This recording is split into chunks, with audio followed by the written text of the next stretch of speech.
So many people think house flipping is a rich person's game. You know the stereotype. You need a trust fund, a wealthy uncle, or a briefcase full of cash, absent that you have to refinance the house you owned with 20 years of equity before anyone will even let you buy a fixer-upper. That's complete nonsense. I bought my first flip with exactly $0 of my own money, and 6 months later, I walked away with more than $50,000 in profit. Now, before the internet finance police start typing, no, I didn't rob a bank, inherit money, and I didn't discover Bitcoin in 2011. Gordon Gekko taught me how to use other people's money. But instead of you dusting off an old VHS tape of the movie Wall Street, I'm going to show you exactly how I stacked loans together, where every dollar came from, what every lender charged me, and why this strategy is both brilliant and just a little bit insane. Because here's the truth. Anybody can flex about making 50 grand. The interesting part is surviving long enough to collect it. So grab a calculator or a stiff drink, because we're going through every number from purchase to payday. The biggest lie about your 100% financing. Let's clear up the biggest myth in real estate. When someone says they got 100% financing, most people picture one generous banker handing them a giant cartoon-sized check. That's adorable. That never happens. Real estate financing looks less like a Disney movie and more like a Frankenstein experiment. You stitch together different loans until the monster comes alive. One lender finances most of the purchase. Another finances the renovation. A third lender covers the down payment or closing costs. Then the incidentals and worst-case scenarios come from credit cards. It's financial duct tape. And if you do it right, it works beautifully. Most banks, and even most hard money lenders, want you to have some skin in the game. They'll usually require you to put down 10% to 20%. I didn't have that. I just recovered from a life-threatening illness and couldn't return to my profession. I faced the rest of my life with nothing. So instead of finding one lender willing to take all the risk, I found two lenders who were each willing to take part of it. That's how you create what everyone calls 100% financing. Not magic, not luck, just creative deal structuring. The deal had to be so good. It was almost rude. Here's the mistake beginners make. They start looking for financing before they find a great deal. Wrong order. Money chases deals. Math makes it all work.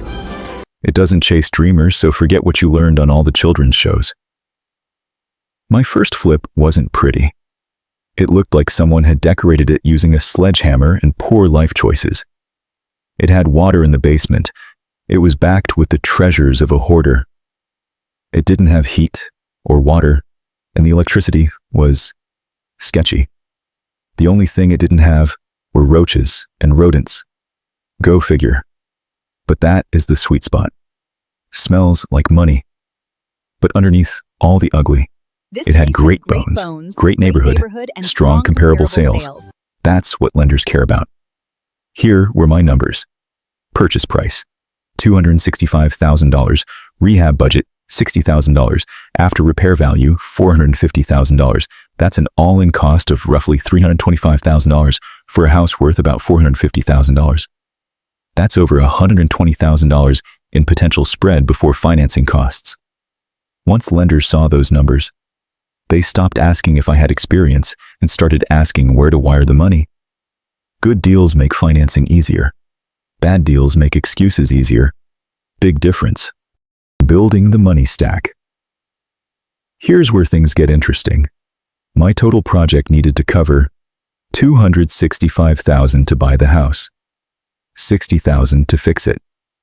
Total project, $325,000. I didn't have that kind of money. I don't think I had enough to buy lunch, in fact. So I built what investors call a money stack. Think of it like lasagna.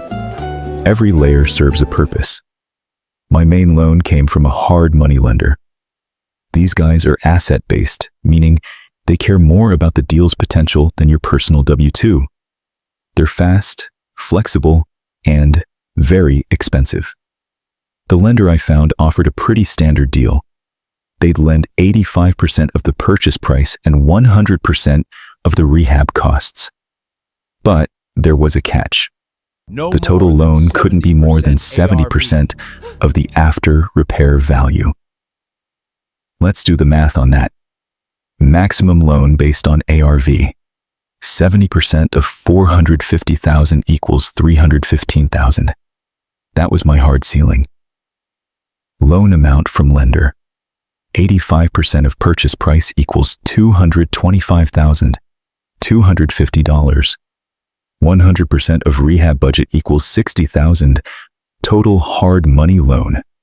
$225,250 plus $60,000 equals $285,250. This loan was a beast. It covered every penny of the renovation and most of the house.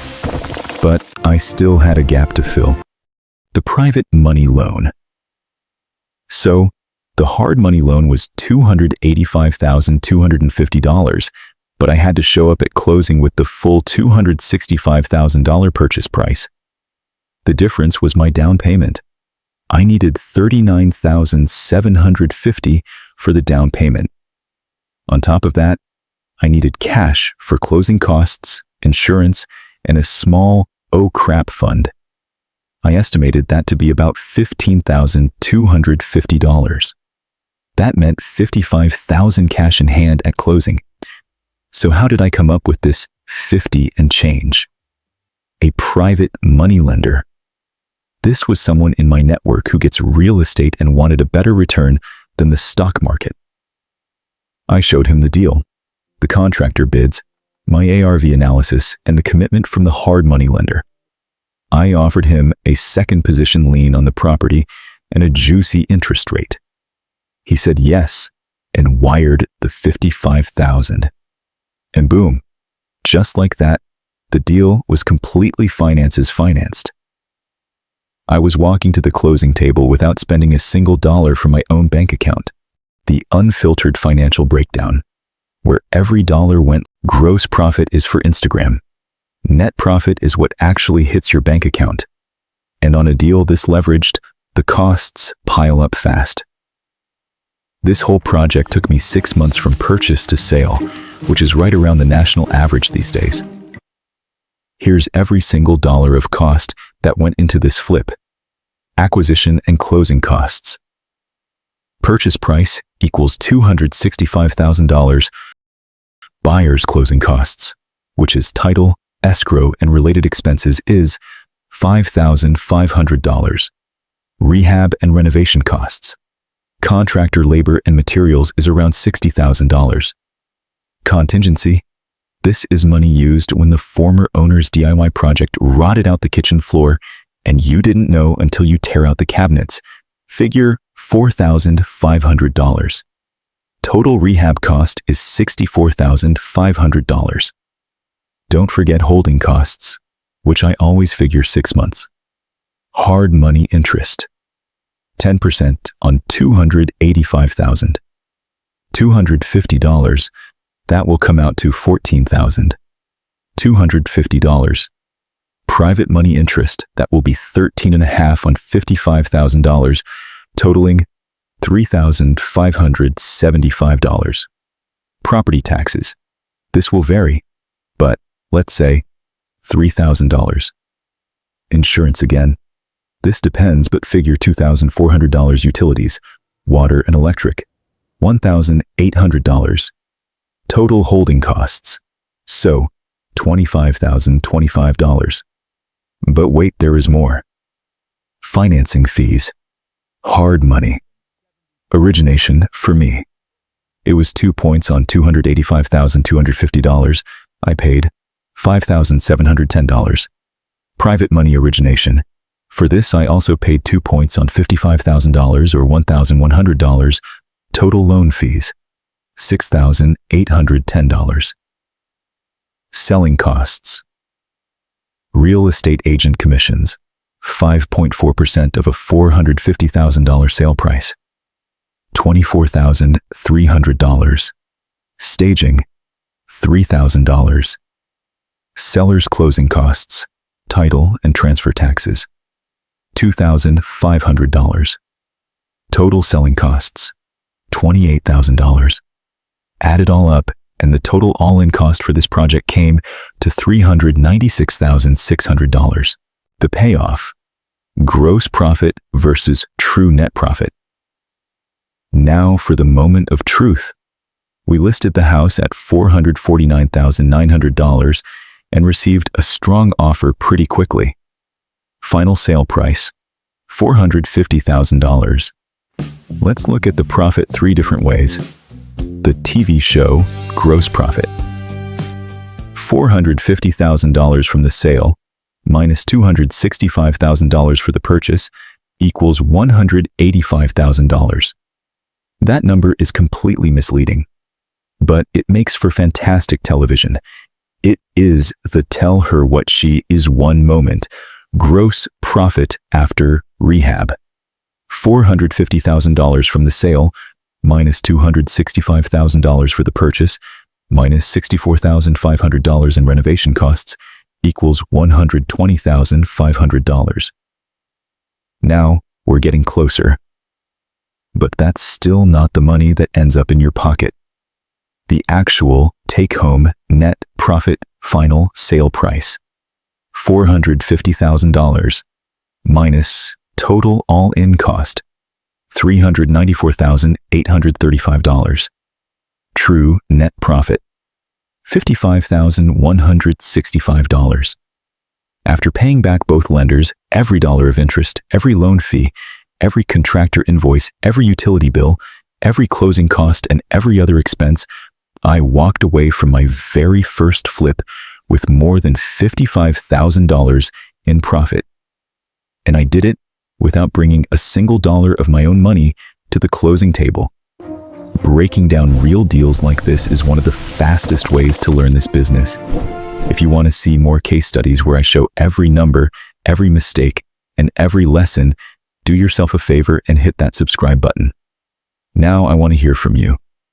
What's the biggest thing holding you back from your first flip?